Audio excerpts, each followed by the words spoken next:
Do you want to see how to center a rack and pinion? Let's do it. I have the rack and pinion here, and I'm gonna use this vice grip. Alright, right there.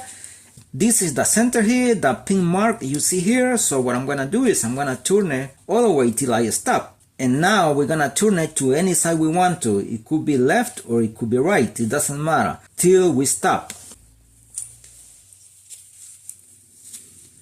At this point you don't have to count the turns. Alright, we stop here, you can see it right there. And now we're gonna turn it back, but this time we have to count the rounds. So let's see how many rounds we got, or turns. 1, 2, 3, and basically a little bit more, almost nothing basically. Let's say 3 and a little bit more. So now this time we're gonna come back, we got 3, let's say, so we're gonna divide that by 2, and that's going to be centered. So let's see,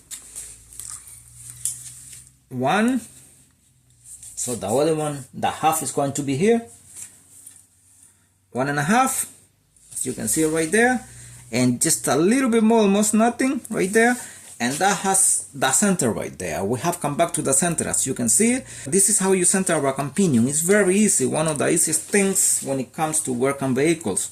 And the first thing you do when you install a new or used rack and pinion, you get the steering wheel ahead, very straight, and tighten it with something, pieces of ropes, bungees or tape, whatever. If you use tape, use body chop tape so you don't damage anything, and keep the steering wheel straight during the entire process. Alright, very easy how to center a rack and pinion. Thanks for watching and stay blessed.